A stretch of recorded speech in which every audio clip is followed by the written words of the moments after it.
अस्सलाम वालेकुम जी। मेरा नाम अब्दुल्ला भट्ट है और आप देख रहे हैं cricket report from Pakistan. Match तो आपने देख लिया होगा, इंडिया वर्सेस अफगानिस्तान। सबको पता था इस मैच के नतीजा क्या निकलना है और ये सीरीज़ 3-0 से ही होनी है। मुझे तो जहाँ तक पता है या जहाँ तक लग रहा है ये सीरीज़ इंडिया ने वाट वॉश कर देनी है। तो वाइट वॉश कर देनी है इंडिया ने अफगानिस्तान को। लेकिन ये सीरीज में अफगानिस्तान ने इतनी ज़्यादा गलतियाँ की हैं कि हम क्या बताएं। सबसे पहले तो यार बात कर लेते हैं जायसवाल पे। जायसवाल ने 200 के स्ट्राइक रेट से 68 स्कोर किए 34 बालों पे। 34 बालों पे 68 स्कोर, 200 का स्ट्राइक रेट। यार इस बंदे को T20 से आप इंडिया किस तरह निकालेगा, मुझे भी समझाए ना। शुभमन गिल को आपको बिठाना पड़ेगा या आप रोहित शर्मा को, आप कैप्टन को ही बिठाना पड़ेगा। कैप्टन तो इतनी बुरी फॉर्म में T20 में, क्या बताऊं। पिछले मैच में रन आउट हो गए, इस मैच में फिर आउट हो गए। लेकिन जो भी है T20 में रोहित शर्मा से परफॉर्मेंस हो ही नहीं रही, पता नहीं क्यों। पिछला आपने वर्ल्ड कप देखा था जो वो ODI का था, और पावर प्ले का इतना अच्छा इस्तेमाल कर रहे थे, अटैकिंग क्रिकेट खेल रहे थे। लेकिन वो था ODI, ये है T20। T20 में आप UAE वाला वर्ल्ड कप देख लें, ऑस्ट्रेलिया वाला वर्ल्ड कप देख लिए, दोनों में रोहित शर्मा फेल थे। एशिया कप देख लीजिए, उसमें भी रोहित शर्मा फेल थे, दोनों जो हुए थे। उसके बाद जायसवाल को, आप, मेरा ये सवाल है कि आप बिठाएंगे किस तरह वर्ल्ड कप में। आप, मुझे तो नहीं लग रहा। रोहित शर्मा की सोच मुझे लग रही है कि शुभमन गिल और वो खुद साथ ओपनिंग करेंगे, यही मुझे उनकी सोच लग रही है। तो फिर सवाल मेरा ये है कि आप जायसवाल को किस तरह बिठाओगे। उसे लड़के को पता है कि इंडियन क्रिकेट टीम में अगर मुझे खेलना है तो मुझे जो सा स्ट्राइक रेट है वो सबसे ऊपर रखना है। तो वो ही रख रहा है, 200 का स्ट्राइक रेट से वो लड़का खेल रहा है। फिर भी आप उसे पहले मैच में ड्रॉप करते हो और शुभमन गिल को अपने साथ खिलाते हो। मुझे तो लग रहा है शुभमन गिल ने जो रोहित शर्मा को रन आउट करवाया था, मुझे लग रहा है इसी वजह से रोहित शर्मा ने उन्हें ड्रेस करवा दिया और जायसवाल को खिला दिया। मुझे तो लगता है T20 में इंडिया को जायसवाल को नहीं ड्रॉप करना चाहिए, चाहे जिस मर्जी को ड्रॉप कर दे, जायसवाल को खिलाना चाहिए। क्योंकि यार इस लड़के में टैलेंट नज़र आता है दूर दूर तक, देखते साथ ही नज़र आ जाता है। साइम अयूब में जिस तरह का टैलेंट है ना पाकिस्तान में, मुझे उस तरह का या उससे थोड़ा ज़्यादा ही जायसवाल में नज़र आता है। इस तरह का ये टैलेंट है, यंग टैलेंट है। और इंटरनेशनल लेवल पर यार ओपनिंग करते हुए 200 के स्ट्राइक रेट से खेलना आसान बात नहीं है, वो भी अफगानिस्तान के खिलाफ जिनके टॉप क्लास के स्पिनर हैं और ये एशियन कंडीशन में मैच हो रहे हैं। तो जायसवाल के लिए यार बेस्ट ऑफ लक है, बहुत ही अच्छा लड़का खेलता है और इंडिया के लिए सुपरस्टार बनेगा एक दिन। स्टार तो ये बन गया, सुपरस्टार बस अब इसने बनना है। तो बात करेंगे रोहित शर्मा के बारे में, फिर से डक पर आउट हो गए। तो रोहित शर्मा क्या आप एज अ कैप्टन ही खेलेंगे वर्ल्ड कप में, मुझे तो लग रहा है। या मुझे तो लग रहा है बोल्ड डिसीजन इनके साथ हो सकता है कि IPL में भी इनकी कोई परफॉर्मेंस ना रही तो शायद ये ड्रॉप भी हो सकते हैं, फिर नया कैप्टन आपको नज़र आ सकता है T20 में। खैर ये तो बात का मुद्दा है। जब रोहित शर्मा 0 पे आउट हो गए, फिर फजल फारूकी की बॉल पे, उसके बाद विराट कोहली आए और ताबड़तोड़ शुरुआत की उन्होंने। 16 बालों पे 29 स्कोर खेले किंग कोहली ने, 29 स्कोर किए 16 बालों पे। और 181 181 का स्ट्राइक रेट था इनका। यार क्या तो ये बना है, क्या तो इसका स्ट्राइक रेट है। मिडल ऑर्डर में आके भी इतना अच्छा खेलता है। हालांकि ये कंफर्ट जोन सा था, ओपनिंग में था।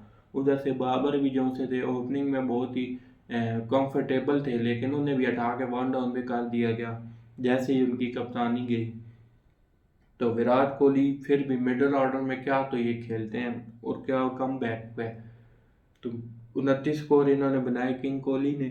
उसके बाद बात कर लेते हैं जी शिवम दुबे के बारे में। शिवम दुबे ने 63 रन की इनिंग खेली 32 बॉलों पे, एक 196 का स्ट्राइक रेट। और सीधा सीधा मैसेज गया हार्दिक पांड्या को भी कि भाई आप अगर अनफिट ही रहोगे इसी तरह और आके परफॉर्मेंस नहीं दोगे, ठीक है आप मुंबई इंडियन में ही खेलो, मैं जाऊंगा वर्ल्ड कप खेलने।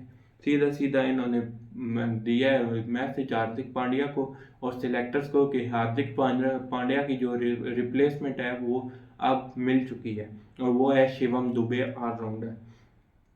उसके बाद बात कर लेते हैं जी Jitesh Sharma wicket keeper, 0 score बनाए 2 बॉलों पे आउट हो गए।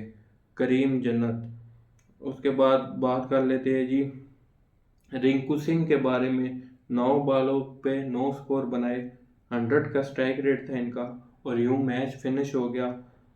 इंडिया ने 6 विकेट से ये मैच अपने नाम कर लिया। तो ये कोई इतनी कोई ख़ास सीरीज़ मुझे लग भी नहीं रही थी। मुझे सारों को, देखने वाले हर किसी को पता है कि ये 3-0 की सीरीज़ है इंडिया के लिए। घर के अंदर खेल रहे हैं, घर के अंदर तो इंडिया को हराना बहुत ही मुश्किल काम है। वो हमने वर्ल्ड कप में देखा था, सिवाय फाइनल के इंडिया ने सारे ही मैच जीते थे अपने। अब बात कर लेते हैं जी इंडिया की मेन की के बारे में, इंडिया जीता क्यों।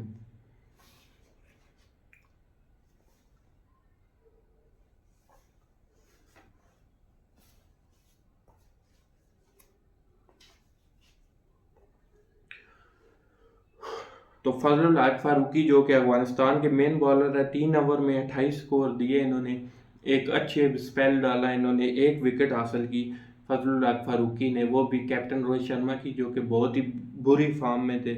उसके बाद मुजीबुर रहमान ने 2 ओवर कराए, 32 स्कोर दिए, ज़ीरो विकेट है इनके नाम। नवीन उल हक 3 ओवर कराए, 33 स्कोर दिए, 1 आउट किया, और एक जो आउट था वो था Virat Kohli, one and only. बड़ी विकेट नवीन उल हक ने हासिल की। ये राइवलरी जो सी थी नवीन उल हक की और किंग कोहली की राइवलरी जो सी थी वो ख़त्म हो गई थी।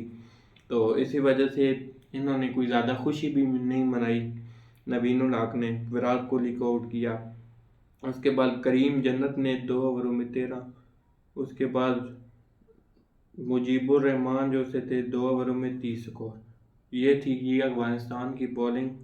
उसके बाद बात कर लेते जो जिन्होंने परफॉर्मेंस दी, सिर्फ उन्हीं का नाम लिया मैंने। उसके बाद रहमानुल्लाह गुरबाज 9 बॉलों पे 14 स्कोर। तो मेरा ये रहमानुल्लाह गुरबाज 9 बॉलों पे 14 स्कोर, 155 का स्ट्राइक रेट था इनका। शुरू में पॉजिटिव अप्रोच से नजर आए, लेकिन ज़्यादा लंबी ये खेल नहीं पाए अपनी बारी जो सी थी। ऊपर से इब्राहिम ज़दरान, यार मेरा ये मानना है कि इब्राहिम ज़दरान को आप कैप्टनसी से हटाओ या ना हटाओ। सबसे पहले तो ये भाई को जो है ना कप्तानी से हटाना नहीं हटाना, ओपनिंग से हटाओ। हजरतुल्लाह जज़ाई को क्यों नहीं खिलाया गया? हमें और आपको पता है कि जब वो चलते हैं तो वो टोटल फ़खर जमान की तरह, या रोहित शर्मा जब चलते हैं तो मैच को ख़त्म कर देते हैं। तो हजरतुल्लाह जज़ाई भी एक ऐसे ही प्लेयर है जो जब चलता है तो मैच को ख़त्म कर देता है। तो उनकी जगह ये खुद लेके बैठे हुए हैं, खुद की ओपनिंग करी आ रहे हैं, और उनको आपने स्क्वाड से बाहर बिठाया हुआ। की प्लेयर थे, और मेरा ये मानना था अगर वो होते, क्या पता एक आध मैच ही अफगानिस्तान को जितवा देते। नहीं, खुद कैप्टन है तो इसका मतलब ये है कि आप खुद ओपनिंग पे आ गए, और ओपनिंग पे कुछ खास कर भी नहीं रहे। स्ट्राइक रेट भी आपका सीख है। उसके बाद गुलबदीन नाइब ने 35 बॉलों पे 57 स्कोर की इनिंग खेली, 162 का स्ट्राइक रेट था इन भाई का। तो गुलबदीन नाइब जो से थे उन्होंने बहुत ही अच्छी इनिंग खेली, इंडियन बॉलर्स को डोमिनेट किया, और अच्छे स्ट्राइक रेट से खेला। 57 स्कोर, 57 स्कोर किए। उमर दाई नाकाम रहे। उसके बाद मोहम्मद नबी आए जो 18 बॉलों पे 14 स्ट्रगल करते हुए नजर आए, स्लो खेलते हुए नजर आए, और अपनी विकेट गंवा बैठे। उसके बाद नजीबुल्लाह ज़ादरान है, 21 बॉलों पे 23 स्कोर। एंकरिंग वाली टोटल इनिंग खेली, ओडीआई की इनिंग खेली इन्होंने। अगर ये वहाँ से थोड़ी हार्ड हिटिंग करते, ट्राई करते इंडिया को, अफगानिस्तान को, कि 180-90 तक ये अपना टोटल करते, बहरहाल नहीं, इन्होंने बॉल बहुत ज़्यादा लिए, स्कोर बहुत ही कम बनाए। करीम जन्नत 10 बॉलों पे 20 स्कोर। देखे, अब करीम जन्नत ऑलराउंडर आए, इन्होंने कोशिश की कि अफगानिस्तान का स्कोर बढ़ाया जाए, एक विनिंग टोटल किया जाए। तब आपके दिल में चाह होती है जीतने की, तो आप ये सोचते हैं, ना कि ये सोचते हैं कि अपने रन किस तरह बनाए जाए। उसके बाद मुजीबुर रहमान 21 स्कोर बनाए, और नवीनुल हक जो थे 1 स्कोर पर आउट हो गए। तो ये थी अफगानिस्तान की बैटिंग। सवाल अफगानिस्तान से सिर्फ ये है कि एक ही सवाल है मेरा, और एक ही इनकी टोटल गलती ये है कि आप कैप्टन बेशक किसी के और को बना दीजिए, मोहम्मद नबी को वापस कैप्टन बना दीजिए, लेकिन ओपनिंग से इब्राहिम ज़ादरान को हटाएं। देखिए ओडीआई में तो ये ओपनिंग बिल्कुल ठीक है, बनती भी है, हम खुद सपोर्ट करेंगे। लेकिन T20 पे ये ओपनिंग इब्राहिम ज़ादरान की नहीं बनती, ओपनिंग स्लॉट में हजरतुल्लाह रज़ाई बैठे हुए, उन्हें चांस दीजिए। एग्रेसिव प्लेयर है, अगर चल गए तो मैच जितवा देंगे, नहीं तो ये 3-0 ही है। ये बात मेरी याद रखिएगा। अपना बहुत बहुत ख्याल रखिएगा। मेरी वीडियो देखने का बहुत बहुत शुक्रिया।